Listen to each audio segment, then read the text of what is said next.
आज high school Uttar Pradesh माध्यमिक शिक्षा बोर्ड हिंदी विषय की चर्चा हो रही है। आज ऐसे कुछ प्रश्नों की चर्चा हो रही है जो प्रश्न हर साल प्रत्येक वर्ष यानी बार बार ये प्रश्न आते हैं। संस्कृत में मानव जीवनस्य संस्करण संस्कृत यह एक चैप्टर है भारतीय संस्कृत का। इसमें से यह प्रश्न हर साल लगता रहता है। इसका संदर्भ है प्रस्तुत गद्यांश हमारी पाठ्य पुस्तक हिंदी के संस्कृत खंड के भारतीय संस्कृत नामक पाठ से लिया गया है। प्रसंग में लिखेंगे, इसमें भारतीय संस्कृत के स्वरूप और महत्व पर प्रकाश डाला गया है। इसका अनुवाद मानव जीवन को संवारना संस्कृति है। हमारे पूर्वजों ने मानव जीवन को शुद्ध करने के लिए महान प्रयत्न किए। उन्होंने हमारे जीवन के संस्कारों के लिए जिन आचारों और विचारों को दिखाया वह सब हमारी संस्कृति है। संस्कृत खंड से एक प्रश्न आता है, सर्वे भवन्तु सुखिनः सर्वे सन्तु निरामया सर्वे भद्राणि पश्यन्तु मा कश्चित् दुर्भाग् भवेत्। संदर्भ लिखेंगे, प्रस्तुत श्लोक हमारे पाठ्य पुस्तक हिंदी के संस्कृत खंड से लिया गया है। यह भारतीय संस्कृत पाठ से लिया गया है। प्रसंग, प्रस्तुत श्लोक में भारतीयों की मूल भावना पर प्रकाश डाला गया है। अनुवाद में लिखेंगे, सब सुखी हों, सब निरोग हों, सब कल्याण को देखें, अर्थात सभी का कल्याण हो, कोई भी दुखी न हो, अर्थात कोई भी दुख का भागी न बने। दो वाक्यों का संस्कृत में अनुवाद कीजिए। यही प्रश्न बार बार हर साल आया है। वह पैर से लंगड़ा है, सह पादेन खंजा अस्ति, सदा सत्य बोलो, सदा सत्यम वद। वाराणसी गंगा के किनारे स्थित है, वाराणसी गंगाया तटे स्थिता अस्ति। वृक्ष से फल गिरते हैं, वृक्षात फलानि पतन्ति। विद्यार्थी को पढ़ना चाहिए, विद्यार्थी पठनीयम। दान से कृति बढ़ती है, दानेन कृति वर्धते। तुम बन जाओ तवम वनम गच्छ। भारत हमारा देश है, भारत अस्माकं देशः अस्ति। वृक्ष से पत्ते गिरते हैं, वृक्षात पत्राणि पतन्ति। प्रातः उठना चाहिए, प्रातः उठिष्ठेत्। 2 नंबर का प्रश्न आता है, रीतकाल के प्रमुख कवियों उनकी रचना का नाम लिखिए। रीतकाल के प्रमुख कवि बिहारी सतसई, मतिराम का मतिराम सतसई। रीतकाल की 2 विशेषताएं अथवा प्रवृत्तियां, रीत ग्रंथों की रचना, ब्रज भाषा का प्रभाव, प्रकृति का सुंदर चित्रण, श्रृंगार रस की प्रधानता। प्रयोगवादी युग की प्रवृत्तियां, समसामयिक जीवन का चित्रण, विद्रोह का स्वर, लघु मानव प्रतिष्ठा। भक्ति काल की विशेषता, भक्ति भावना, गुरु की महिमा, रहस्य की भावना, नाम स्मरण की महत्ता। प्रमुख कवि कबीरदास, रचना बीजक। सूरदास, सूरसागर, तुलसीदास, रामचरितमानस। ये भक्ति काल के कवि हैं, कबीरदास और सूरदास। छायावाद की 2 विशेषता, प्रेम सौंदर्य का चित्रण, नए अलंकारों का प्रयोग। लिखिए 2 शब्दों के 2 परिभाषित शब्द लिखिए। इसी में से जो है बार बार यही आया है, कमल, सरोज, राजीव, पंकज। सांप, सर्प, नाग, विषधर। समुद्र, सागर, रत्नाकर। हाथी, गज, हस्ती, दंती। पुष्प, फूल, सुमन, सुमन। नदी, सरिता, लहरी, तरनी। अग्नि, आग, पावक, दहक। आकाश के नभ, गगन। आँख, नयन, नेत्र। नारी, स्त्री, महिला, औरत। सूरज, रवि और सूर्य। जल, पानी, नीर। हवा, पवन, समीर, वायु। गणेश, गजानन, गणपति। जंगल, वन और कानन। 2 नंबर का प्रश्न आता है, 2 के तत्सम रूप लिखिए। यही प्रश्न बार बार आए हैं। भाप, वाष्प। काक, कौवा। सावन, श्रावण। आंसू, अश्रु। दूध, दुग्ध। घी, घृत। पानी, पानीय। रात, रात्रि। 7 सप्त। सांप, सर्प। हाथ, हस्त। हाथी, हस्ती। उलुक, उल्लू। होलिका, होली। मक्खी, मक्षिका। आज, अद्य। दही, दधी। 7 सप्त। विवाह, ब्याह। ऊँट, उष्ट। कपूत, कुपुत्र। करम, कर्म।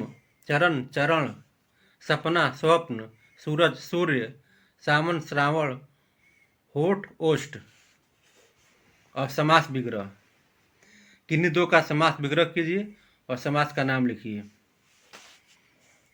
जिस समास में पहला पद गिनती वाला हो यानी संख्यावाचक हो उसे कहते हैं द्विग समास। उदाहरण, शताब्दी 100 शब्दों का समूह, त्रिनेत्र 3 नेत्रों का समूह, 12 मासा 12 मासों का समाहार, चौराहा 4 रातों का समाहार, चौमासा 4 मासों का समाहार, दोपहर 2 पहरों का समाहार, त्रिफला 3 फलों का समूह, नवरत्न 9 रत्नों का समूह, सप्ताह 7 दिनों का समूह, त्रिभुवन 3 भवनों का समूह, पंचवटी 5 वृक्षों का समाहार, पंचतत्व 5 तत्वों का समूह, दशा अवतार 10 अवतारों का समाहार, त्रिभुज 3 भुजाओं का समाहार। इसके बाद आता है द्वंद्व समास। दोनों पद समान होते हैं, 2 शब्दों का मेल होता है। माँ बाप, माँ और बाप, स्त्री पुरुष, स्त्री और पुरुष, माता पिता, रात दिन, रात और दिन, दाल भात, दाल और भात, गंगा जमुना, सुख दुख और दुख, अन्न जल, रुपया पैसा, पिता पुत्र, जल और थल, राजा और रानी, भाई और बहन, राधा कृष्ण, नर नारी, दोष गुण, दूध और दही, हरा और भरा, प्यारा और प्यारा, जन्म मरण, राम और लक्ष्मण, घी और शक्कर, नदी नाले, राम कृष्ण, हार जीत, आना और जाना। पठित खंड काव्य में मेवाड़ मुकुट के आधार पर प्रश्न आते हैं। ये बहुत इंपॉर्टेंट है, इन्हीं दोनों में से कोई एक हर साल आता है। मेवाड़ मुकुट खंड काव्य के आधार पर नायक का चित्रण कीजिए, अथवा मेवाड़ मुकुट खंड काव्य के आधार पर भामा शाह का चित्रण कीजिए। इसी में से दोनों याद कर लेंगे, एक आ जाएगा। संक्षिप्त में लिखें, इतना ही लिखेंगे तो फुल नंबर मिलेगा। मेवाड़ मुकुट के नायक राणा प्रताप हैं। कवि गंगा रत्न पांडे ने राणा प्रताप के त्याग, संघर्ष, देशभक्ति, उदारता और बलिदान का चित्रण किया है। राणा प्रताप के चरित्र की निम्नलिखित विशेषताएं हैं। स्वतंत्रता प्रेमी, इसमें एक लाइन आगे लिखते जाएंगे। देशभक्त, जैसे लिख देंगे राणा प्रताप महान देशभक्त थे। उदार हृदय, त्यागशील, दृढ़ प्रतिज्ञ, इसमें लिख देंगे महाराणा प्रताप अपने देश की आज़ादी के लिए दृढ़ प्रतिज्ञ थे। निर्भीक थे, साहसी और धैर्यवान, स्वाभिमानी, लौह पुरुष, एक युग पुरुष, भारतीय इतिहास के वंदनीय पुरुष रहेंगे। निष्कर्ष में लिख देंगे कवि ने राणा प्रताप के देशभक्ति, साहस, त्याग और बलिदान का सुंदर चित्रण किया है। प्रताप हमेशा एक इतिहास पुरुष, युग पुरुष रहेंगे। भामा शाह का चित्रण। भामा शाह का जन्म चित्तौड़ में हुआ था। 28 जून को जयंती मनाई जाती है। 25,000 सैनिकों का खर्च 12 वर्ष तक चलाया जा सके उतना धन भामा शाह ने प्रताप को भेंट किया था। उनके जीवन का मूल मंत्र अपरिग्रह था, मातृभूमि से अगाध प्रेम था। भामा शाह मेवाड़ के राजा प्रताप के मित्र, सहयोगी व सलाहकार थे। दानवीरता के लिए प्रसिद्ध हैं। चारित्रिक विशेषताएं, देश प्रेमी, महान त्यागी, राजवंश में निष्ठा, विनयशील, उत्साही व प्रेरक, प्रसिद्ध दानवीर। निष्कर्ष, आप एक आदर्श दानवीर, मित्र, सहयोगी व देशभक्त हैं। आप युगों युगों तक अमर रहेंगे।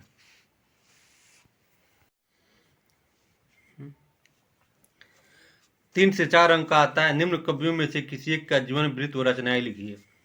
तुलसीदास और सूरदास में से कोई एक। सूरदास जीवन वृत्त, जन्म मृत्यु।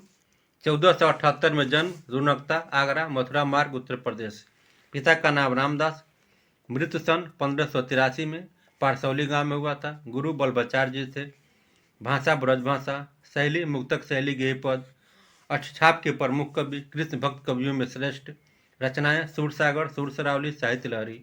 साहित्य में स्थान, सर्वश्रेष्ठ भक्तिकाल के कवि, हिंदी साहित्य में सूर्य के समान है, सर्वोच्च कृष्ण भक्त कवि। तुलसीदास जन्म स्थान सन 1532 में राजापुर उत्तर प्रदेश में। बचपन का नाम राम बोला। माता पिता का नाम तुलसी माता का नाम, पिता का नाम महात्मा राम दुबे।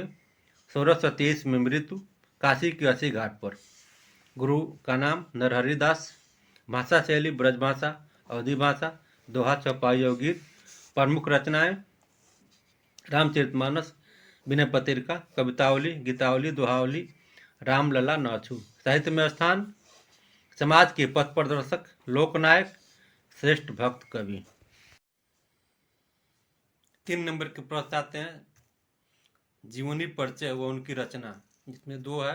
जयशंकर प्रसाद के बारे में हम लिखेंगे। छायावादी युग के लेखक। जन्म 1889 में, काशी के सुंगनी साहू गांव में। पिता एक साहित्य प्रेमी थे, उनका नाम देवी प्रसाद था। 1937 में 47 वर्ष की उम्र में क्षय यानी टीबी रोग से उनकी मृत्यु हो गई।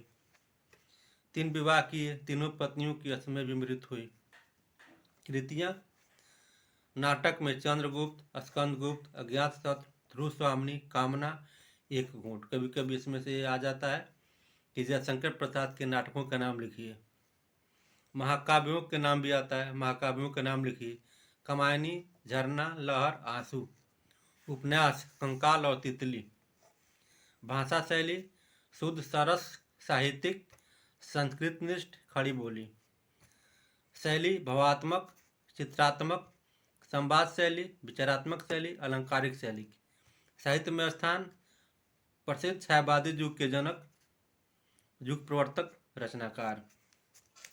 अथवा जाएगा राजेंद्र प्रसाद, डॉक्टर राजेंद्र प्रसाद। जीवन वृत्त 3 दिसंबर 1884 को जीराबाई, छपरा, बिहार। मृत्यु 28 फरवरी 1963 ईस्वी में। भारत गणराज्य के प्रथम राष्ट्रपति। 1952 से 1962 तक भारत के प्रधानमंत्री रहे, भारत के राष्ट्रपति रहे। भारत रत्न से 1962 में इनको अलंकृत किया गया। सादा जीवन उच्च विचार यानी सिंपल लिविंग हाई थिंकिंग इनका क्या था, जीवन आदर्श था। रचनाएं शिक्षा और संस्कृत, देश पत्रिका के संपादक भी रहे। भारतीय शिक्षा, खादी का अर्थशास्त्र, इंडिया डिवाइडेड इनकी रचनाएं हैं। साहित्य में स्थान एक प्रसिद्ध राजनेता, देशभक्त, कुशल वक्ता थे। सादा जीवन उच्च विचार, जीवन आदर्श था। हिंदी के प्रबल प्रचारक थे। भारत के प्रथम कृषि एवं खाद्य मंत्री भी रहे। निम्नलिखित में से एक लेखक का नाम लिखिए। 1 नंबर का प्रश्न आता है। पूस की रात, प्रेमचंद। ध्रुव स्वामिनी, जयशंकर प्रसाद। शेखर एक जीवनी, अगे। मैला आंचल, फणीश्वर नाथ रेणु। पंचपात्र, पदुमलाल, पुन्नालाल बख्शी। नरसिंह नारायण, गुलाब राय। अर्धनारीश्वर, रामधारी सिंह दिनकर। गुनाहों का देवता, धर्मवीर भारती। गेहूं बनाम गुलाब, राम वृक्ष बेनीपुरी। और ध्रुव स्वामिनी, जयशंकर प्रसाद।